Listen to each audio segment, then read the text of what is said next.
Pak Dedi foto ya. Dada sini dah. Ya makanya. Dada. Ya. Udah ya.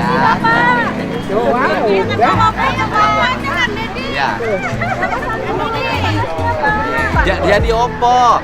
Siap. Jadi apa? Gubernur Jawa Barat.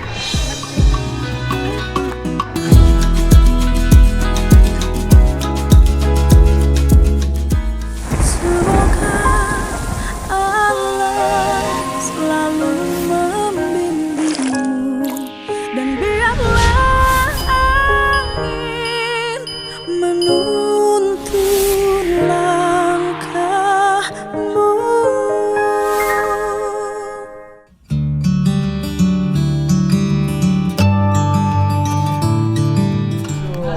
Salam. Assalamualaikum. Bapak sehat. Enggak sehat kan? Saya di sini kan? Wah. Mau minum? Kenapa? Teh tawar aja kali ya. Teh tawar. Teh tawar. Teh tawar. Ini dari Cirebon. Dari Subang. Subang. Dari Subang. Cirebon kemarin. Kemarin saya sholat Idul Adha di sana. Kan karena Cirebon itu kan ada selain aspek-aspek yang bersifat yuridis ya, kan ada aspek-aspek yang bersifat sosial yang harus ditangani. Misalnya gini, kenapa sih saksi kelihatan gelisah waktu diperiksa nggak punya ongkos? Terus kemudian kenapa gelisah meninggalkan pekerjaan karena kuliah harian? Kenapa gelisah juga? Takut bosnya takut dibawa-bawa dalam kasus ini. Jadi banyak yang harus saya tangani, membangun kepercayaan diri, menjamin dulu kehidupan mereka selama beberapa bulan agar tenang. Kan biasanya itu yang jadi problem orang susah ketika menghadapi masalah hukum. Persoalannya orang-orang yang diposisikan sebagai terduga, tersangka, terdakwa itu tidak dalam posisi terlindungi. Oh iya. Padahal kan mereka belum divonis apapun. Iya. Alhasil kedudukan mereka sebetulnya sama dengan korban, Betul. sama dengan ya, saksi, terdakwa, korban sama sebetulnya kedudukannya. Iya. Tapi beruntung negara kita sudah punya lembaga perlindungan terhadap saksi dan korban. Betul. Tapi terhadap tersangka, terhadap terduga, apalagi terhadap terdakwa tidak ada lembaga seperti ini. Iya. Mengejutkan bahwa Kang Deddy punya pemikiran sejauh itu, punya mengambil langkah seluhur itu. Iya. Yang terakhir misalnya kayak Pramudia dengan Teguh. Itu kan saya bujuk. Kamu kenapa bohong? Takut istri saya. Nanti keluarga saya gimana loh? Saya bilang kamu hari ini, apalagi hari ini ya, kamu nggak akan apa-apa. Kamu jujur. Walaupun sudah terlambat kejujurannya gitu loh. Karena kan sudah diponis teman-temannya. Tetapi kan pada akhirnya mau ini kerjaan saya udahlah, urusan kerjaan udah. Yang penting beras di rumah harus beres. Yang kayak gitu sehingga hari ini mereka saya lihat mulai kelihatan wajahnya percaya diri. Plus juga mungkin tingkat koordinasi ya. Tingkat koordinasi itu jadi ketika orang membela A, saya lihat dia lupa para saksi yang nanti memberatkan atau meringankan itu untuk segera dilindungi, didampingi. Ini kecenderungan kan mereka yang para saksi ini harus cari PH lagi. Dalam posisi keawaman kan susah. Walaupun hari ini mungkin seluruh problem itu sudah selesai. Problem itu selesai. Mengandalkan negara juga tidak banyak. Mungkin susah. Beberapa waktu lalu saya bertemu dengan mantan terdakwa kasus Jatiwaringin. Sama situasinya. Mereka dijemput lalu masuk dalam mobil, dipukuli segala macam dan harus mengeluarkan pernyataan-pernyataan seperti yang diinginkan oleh penyidik. Iya. Jadi bukan pernyataan tentang kenyataan, Iya. tapi tentang apa yang diinginkan oleh penyidik. Uji saintifik juga sangat-sangat minim, barang bukti diada-adakan dan seterusnya. Jadi betul-betul mengandalkan pada keterangan. Nah, alhamdulillah dalam kasus Jatiwaringin hakim percaya diri menjatuhkan vonis tidak bebas. Dan tanpa dissenting opinion. Iya. Karena apa? Karena menurut saya lawyernya punya dedikasi. Karena itu dalam kasus Cirebon ini kesimpulan sementara nih. Saya menyimpulkan pada satu sisi ada miscarriage of justice Iya. dari sekian banyak lembaga penegakan hukum. Betul. Di sisi seberangnya sempurna karena bertemu dengan bad lawyering, proses pendampingan hukum yang buruk atau yang tidak optimal. Ya tinggal ditelisik lah, ini sebabnya kenapa kok para lawyers ini tidak optimal pada tahun 2016, 2017 dan seterusnya. Nah, dari kasus ini, dari kasus yang sekarang di Cirebon itu kan sebenarnya dalam kasat mata saya gitu ya, yang memiliki hubungan emosi antara Eki dengan terpidana itu menurut saya adalah Rivaldi. Kalau yang 7 sih saya lihat hubungan emosinya nggak ada hubungan pergaulan Rivaldi. Nah, cuman yang Antara siapa dengan siapa? Antara Eki dengan salah satu terpidana, hanya dengan Rivaldi. Dengan Rivaldi. Bentuk hubungannya gimana? Pertama, Rivaldi itu kan yang pertama ditangkap. Ya. Kasusnya kan dia membawa sajam. Kasus berbeda kan? Membawa sajam. Terus yang kedua, memang kelihatannya ada hubungan pergaulan. Sama geng motor gitu? Oh ya, mungkin di situ ada hubungan pergaulan. Dan Rivaldi kan termasuk kenal sama Linda. Linda juga kan kenal sama Eki di pergaulan gengnya itu. Nah, karakter. Kalau Rivaldi memang sudah punya karakter sebagai seorang geng. Gitu. Ditangkap juga kan bawa sajam karena bertengkar sama pacarnya kan, karakternya bawa samurai kan. Nah, tetapi yang jadi problem adalah hari ini saya sendiri yang saya kan tugasnya menyajikan apa yang didengar, yang dilihat agar para pemangku kebijakan juga bisa melihat secara langsung. Tujuan saya kan itu. Agak kesulitan mengakses. Pertama, saya mengakses pada ibunya. Ibunya sudah nggak peduli anak saya mau dipenjara mau apa, ucapannya begitu kan? Karena dianggap nakal mungkin ya. Oh gitu ya. Kecil udah ikut bapaknya. Lalu sejak kecil sudah itu sama bapaknya. Nah, akhirnya saya mencoba menghubungi bapaknya, juga bapaknya nggak bisa kalau harus izin lawyer yang mendampinginya. Lawyernya nggak ngasih izin kan? Lawyernya siapa sekarang? Pak Cindy sendiri sama Bobin. Oh, Bu Win. Iya, saya akhirnya ya sudahlah. Tadinya kan sebenarnya kalau ingin membuka lebih terang masalah ini, Rivaldi lah yang memahami.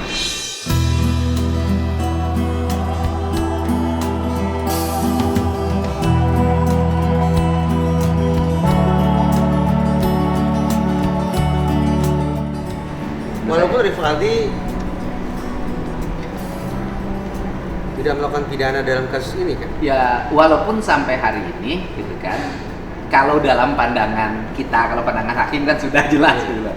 Pandangan kita, dia itu kan ditangkap karena bawa sajam.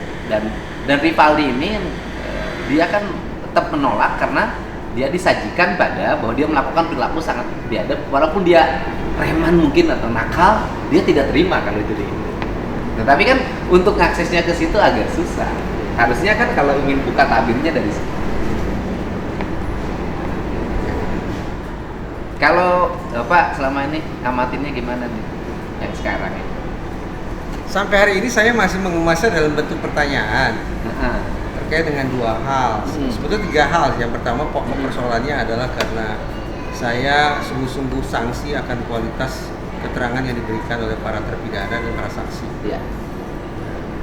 Ternyata sekarang sepertinya terbukti bahwa keterangan yang mereka sampaikan tahun 2016 itu memang keterangan palsu, false confession. Yang disebut keterangan palsu apa? Mari kita pahami dulu makna kebohongan itu apa. Oke. Kebohongan itu adalah ketika terjadi kesenjangan antara pernyataan dan kenyataan. Pernyataan yang tanda petik mereka sampaikan yang kemudian direkam dalam BAP itu kan dicabut. Berbondong-bondong mereka cabut. Yang sekarang terjadi. Sejak tahun 2016 kan juga sudah dicabut. Itu ya. Jadi pada terdakwa itu mencabut BAP mereka, tetapi hakim mengabaikan itu.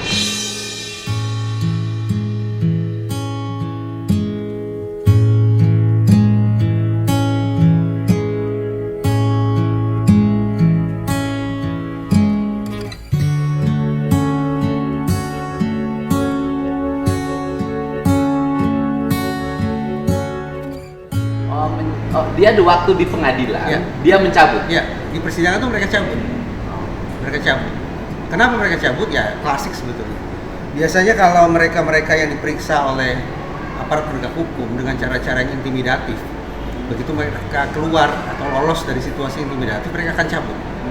Tinggal lagi hakim semestinya bertanya, kenapa kamu cabut? Nah, itulah kesempatan bagi hakim, bagi otoritas peradilan untuk katakanlah memberikan perlindungan terhadap terdakwa yang sekali lagi sudah diperkirakan mengalami intimidasi oleh oknum penyidik.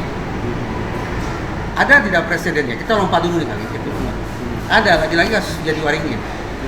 Dalam kasus Jatiwaringin itu terdakwa berani menyebut saya dianiaya oleh penyidik namanya si A, si B. Lalu hakimnya responsif. Hakim memerintahkan kepada penyidik yang disebut namanya itu untuk datang ke persidangan. Oh. Jadi diperintahkan. Yang keren hakim dong, Betul. Jatiwaringin. Terdakwa juga keren. Berani dia sebut. Dalam kasus Cirebon kan tidak berani dia sebut. Oh, terdakwa. Ya, sampai hari ini nggak berani nyebut. Kan nggak berani sebut. Yang penyidik yang nyiksa siapa? Mereka nggak pernah sebut. Dalam kasus Jatiwaringin disebut. Jadi diingat nih oleh Ya. Dia ingat oleh terdakwa yang mungkin dendam segala macam. Dia ingat namanya, terus dia sebut ke hakim. Hakim perintahkan para penyidik yang melakukan penganiayaan itu untuk datang. Tapi ingkar. Maksudnya ingkar itu bukan ingkar, tidak mau datang. Nah, masukkan isu berarti sesungguhnya sudah terjadi contempt of court, penghinaan terhadap lembaga peradilan.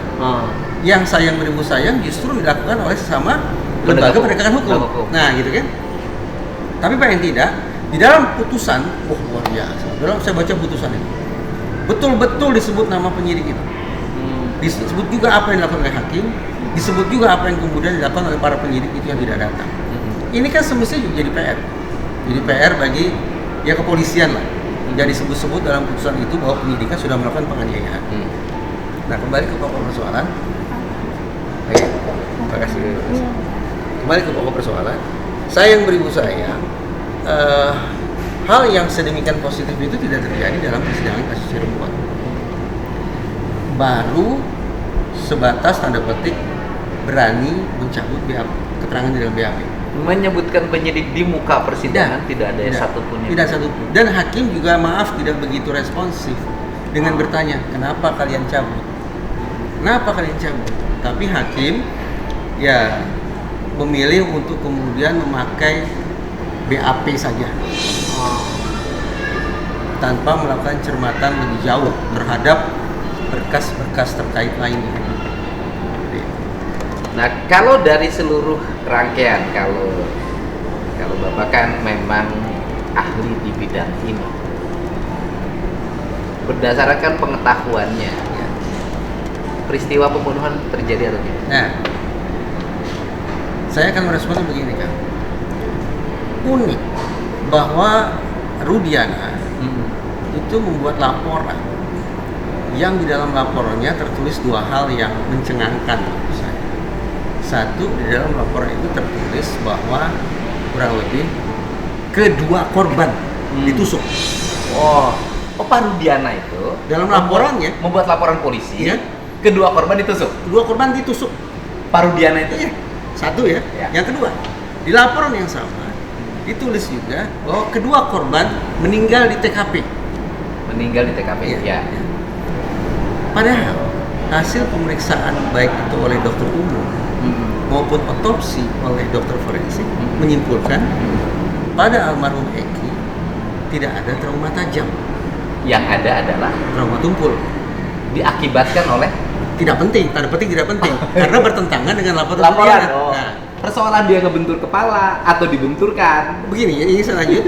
Kan pertanyaan Kang Deddy kan tadi ini pembunuhan atau bagaimana? Iya.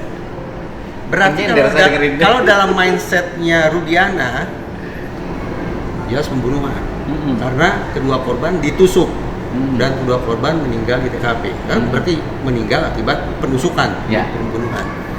Tapi kembali hasil otopsi terhadap almarhum Eki tidak ada trauma tajam. Terhadap trauma Vina bagaimana? Terhadap almarhumah Vina bagaimana? Ada trauma tajam.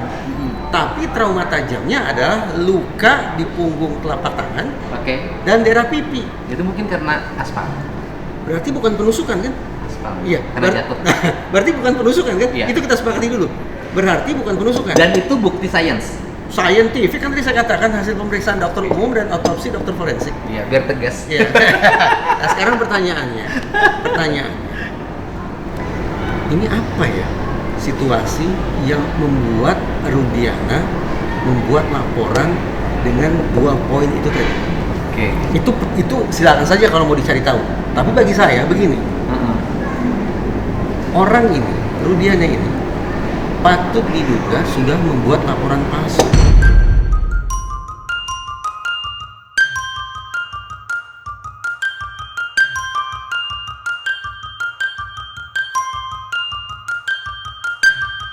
Karena patut diduga membuat laporan palsu, maka pidana itu kan sederhana. Bandingkan saja dengan hasil otopsi. Mana penusukannya? Kan tidak. Berarti laporan palsu. Laporan palsu ini. Dan ketika dilaporkan, saya dengar ditolak laporan. Nggak tahu. Katanya dilaporkan ke Polresta Cirebon. Nah, memang kronologinya begini. Kemarin pagi itu saya berkomunikasi via WhatsApp ke beberapa pihak. Saya sebut saja lah ya. Oke. Pak Jogi, Bu Titin, Pak Utu Hasibuan, Muhtar Effendi, Iya.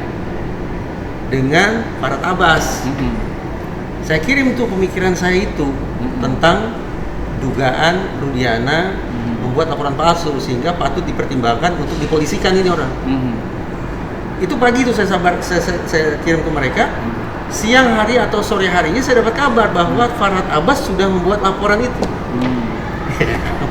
Tapi katanya ditolak. Apa alasan ditolak? Ada telegram Kapolri kalau saya tidak salah, atau semacam itulah ya, yang mengatakan Polri tidak boleh menolak laporan masyarakat. Katanya ditolak karena kan sudah putusan dan sudah inkrah. Itu soal lain, itu kan tentang terpidana. Ini laporan tentang Rudiana, tidak mengganggu siapapun kan? Oke. Kalau PK oke, tentang terpidana, misalnya gitu ya.